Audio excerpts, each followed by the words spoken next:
আসসালামু আলাইকুম সবাইকে। আজকে আমি আপনাদের সাথে শেয়ার করছি রেস্টুরেন্ট স্টাইলে চিকেন ঝাল ফ্রাই রেসিপি। প্রথমে একটি কড়াইয়ে পর্যাপ্ত পরিমাণে তেল গরম করে নিচ্ছি। তেল গরম হয়ে গেলে এতে দুটি তেজপাতা, 4-5 টুকরো দারচিনি, 5-6টি সাদা এলাচ, 8-10টি লবঙ্গ, 8-10টি কাবাব চিনি দিয়ে দিচ্ছি। এ রান্নায় তেলের পরিমাণ একটু বেশি ব্যবহার করতে হয়। তেলের মধ্যে মশলার সুঘ্রাণ ছড়িয়ে গেলে আমি এখানে দিয়ে দিচ্ছি 1 কাপ পরিমাণে পেঁয়াজ কুচি। পেঁয়াজ তেলের মধ্যে ভালোভাবে ভেজে নিচ্ছি। পেঁয়াজ সাদা থাকা অবস্থায় আমি এখানে যোগ করছি 1 কাপ পরিমাণে পেঁয়াজ বাটা। তেলের মধ্যে ভালোভাবে পেঁয়াজ বাটা ভেজে নিচ্ছি যাতে পেঁয়াজের কাঁচা গন্ধ না থাকে। আমার তেলের মধ্যে পেঁয়াজ ভাজা হয়ে গেছে। এ পর্যায়ে আমরা এখানে সামান্য পানি যোগ করব যাতে মশলা যোগ করার সময় মশলা পুড়ে না যায়। এজন্য আমি এখানে 2 টেবিল চামচ পরিমাণে পানি ব্যবহার করছি। মশলা ভালোভাবে নেড়েচেড়ে দিচ্ছি। এখন আমি এখানে দিয়ে দিচ্ছি 1 টেবিল চামচ পরিমাণ আদা বাটা এবং 1 টেবিল চামচ পরিমাণে রসুন বাটা। আদা এবং রসুন তেলের সঙ্গে ভালোভাবে ভেজে নিচ্ছি।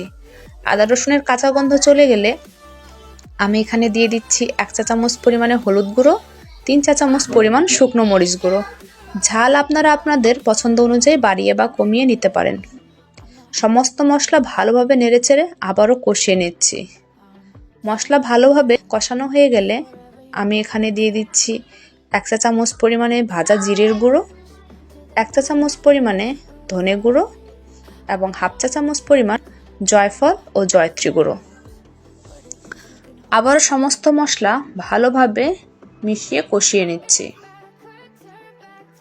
মশলা ভালোভাবে কষানো হয়ে গেলে আমি এখানে দিয়ে দিচ্ছি পরিমাণ মতো লবণ, 3 টেবিল চামচ পরিমাণ চীনাবাদাম বাটা। আপনারা চাইলে কাঠবাদাম বা কাজু বাদাম বাটা ব্যবহার করতে পারেন, বা যাদের বাদামে অ্যালার্জি আছে তারা বাদাম স্কিপও করতে পারেন। এরপর এখানে দিয়ে দিচ্ছি 1/2 কাপ পরিমাণ ফেটানো টক দই। সমস্ত মশলা আবারও ভালোভাবে কষিয়ে নিচ্ছি। মশলা ভালোভাবে কষানো হয়ে গেলে একটি ঢাকনার সাহায্যে 5 মিনিটের জন্য ঢেকে রেখে দিচ্ছি। মাঝে মাঝে অবশ্যই মশলা নেড়েচেড়ে, না হলে মশলা নিচ থেকে লেগে যেতে পারে। ফিরে আসছি 5 মিনিট পর। আমার মশলা কষানো হয়ে গেছে। এ পর্যায়ে আমি এখানে দিয়ে দিচ্ছি আগে থেকে ধুয়ে কেটে রাখা 3টি মিডিয়াম সাইজের মুরগি। এরপর এখানে দিয়ে দিচ্ছি 2 টেবিল চামচ পরিমাণে টমেটো কেচাপ, 3 টেবিল চামচ পরিমাণে পোস্ত বাটা এবং কিশমিশ বাটা। আপনারা হয়তো ভাবছেন আমি বারবার মশলা দিচ্ছি কেন। এ রান্নায় বারবার মশলা দিতে হবে এবং ভালোভাবে মশলা কষাতে হবে, তাহলে রান্নার স্বাদ বৃদ্ধি পাবে। সমস্ত মশলা মুরগির সঙ্গে ভালোভাবে মিশিয়ে নিয়ে একটি ঢাকনার সাহায্যে ঢেকে রেখে দিচ্ছি। কিছুক্ষণ পর ঢাকনা খুলে মুরগির মাংস আবারও ভালোভাবে নেড়েচেড়ে কষিয়ে নিচ্ছি এবং ঢাকনা দিয়ে ঢেকে রেখে দিচ্ছি 5 মিনিটের জন্য।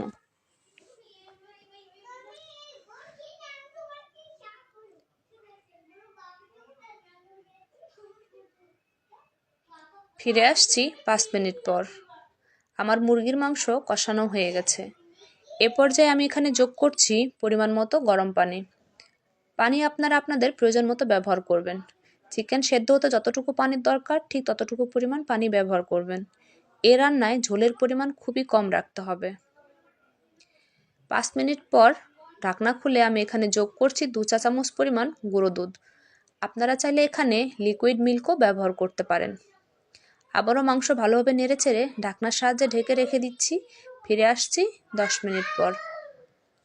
এ পর্যায়ে আমার মাংস রান্না মোটামুটি শেষের দিকে।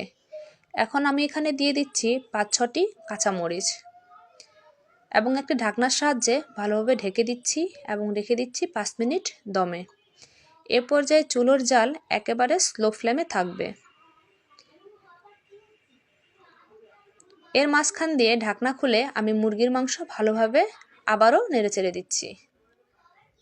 আমার মুরগি রান্না কমপ্লিট হয়ে গেছে। আপনারা দেখতে পাচ্ছেন কি সুন্দর একটি কালার এসেছে।